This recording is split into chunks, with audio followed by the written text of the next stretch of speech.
There's a weird, subliminal, psychological link, I would say, between the Detroit Red Wings fan base and one of the big additions that was added onto this team that I honestly feel like we haven't been talking too much about. Because, quite literally, this is one of the most important players on the Detroit Red Wings. At least, now he is. Today, I wanted to shine a spotlight on an article that was posted on Detroit Hockey Now by Kevin Allen yesterday on the 19th. It'll be linked in the description down below if you want to read it yourself, but it goes over a bunch of comments from newly acquired Red Wings goaltender John Gibson and how he feels the Red Wings' pain. This is a really interesting read, and honestly, upon reading it myself, I kind of was like, that's really interesting. I didn't really think about John Gibson as the new goaltender in the Red Wings organization. I didn't really think about his similar path, I guess you could say. The similar tribulations that he has felt as a player in the National Hockey League that many players on the Detroit Red Wings have felt as well. John Gibson, of course, quite literally the new starting goaltender for the Red Wings, is probably going to be a fairly important part of the season to be, considering the fact that last year he had a .912 save percentage in 29 games played. You can see here that Gibson has had some better days in the past, some 920s, 926s, for example. 2017-18, he popped off, .926 save percentage and .243 GAA in 60 games, but the past few years with the Anaheim Ducks haven't been all too great for Gibson. The team in front of him got worse, and this most previous season he was plagued with injuries. Despite that, though, his numbers were honestly really good, and I know for myself, as somebody who would pick Gibson up every few weeks as a streamer in fantasy hockey, this guy was legit. If it wasn't for the gosh darn injuries taking him out, and the sudden emergence of Lucas Dostal with the Anaheim Ducks, John Gibson probably would have been the main starter with that team. Now, he's in Detroit, so of course things are going to be a little bit different. It's going to be Gibson and Talbot while we wait for Kosa and Augustine. That's sort of what I think fans are expecting in net over the next few years. But this article by Kevin Allen dives into John Gibson's psyche, how he feels heading into this upcoming campaign, because if you had noticed, looking at Gibson's numbers and his record, this guy hasn't played a playoff game in the National Hockey League in 7 years. The last game he played was in 2018. He didn't have a great playoffs that season, .889 save percentage in 4 games and a .360 goals against average, as the Anaheim Ducks ended up getting swept in the first round by the San Jose Sharks. Yeah, there was a time when the Sharks were good. Just 7 years ago, folks. Anaheim unfortunately got swept and Gibson played all of the games. But this article by Kevin Allen dives into how Gibson feels now. Take a look at this. He talks about how he was spoiled earlier in his career when the Anaheim Ducks continually made the playoffs. My first 5 or 6 years, we were expecting to win the division. There was no thought to even missing the playoffs. It's eye-opening, and you look back and being a young player going through all that, you always wonder to yourself, did you miss an opportunity? Did you take it for granted? I think it makes you appreciate when you make the playoffs a lot more. Being in a drought like he's been in, and being hungry to get back. This is the reason why Kevin Allen writes that his background makes him the ideal candidate to help the Red Wings escape their ugly playoff slump. Gibson understands what the Red Wings are enduring. He wants to return to the playoffs as much as they do. I think everybody's going into the season with the same goal, and it's an exciting time to be here, Gibson said.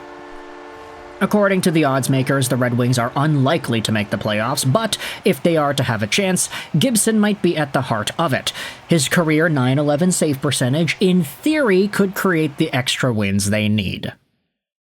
Now, I wanted to talk a little bit about that in particular because, yes, it's true, a lot of analysts and I guess maybe predictions, models, betting odds wouldn't really have the Red Wings in a super high spot to making the dance. You kind of have to think about it like, okay, well, who's dropping out to open up a spot for the Red Wings to get in? Like, is Montreal not going to make it? How are they looking? How are some of the other teams around the Atlantic looking in the top 3? Boston, they already fell off. What's Ottawa up to? Stuff like that. You kind of have to rationalize it to yourself. And for the Red Wings, there isn't really a guaranteed path into making the Stanley Cup playoffs in 2026. They just got to win as much as they can and try to force their hand at it.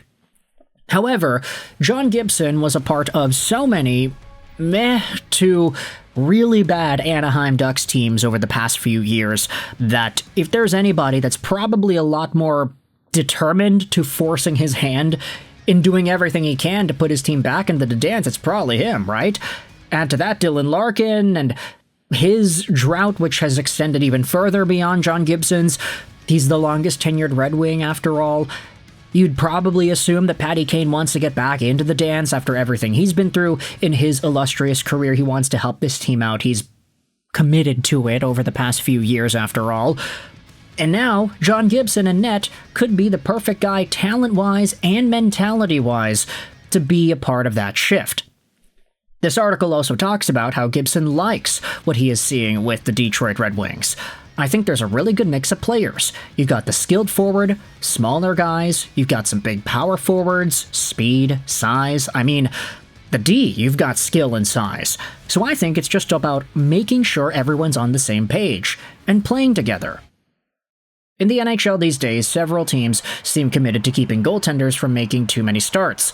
But while Gibson would tolerate a tandem setup, he sounds like he wants to be a number 1. I train all season, off-season, in the summer to make sure I'm in the best shape to play as many games as possible, Gibson said. I feel like in the past when I can kind of get in the groove is when I'm playing games, but nothing's given. You got to earn everything. So just going to come here and play my game, not trying to change anything, and hopefully help the team win as many games as I can.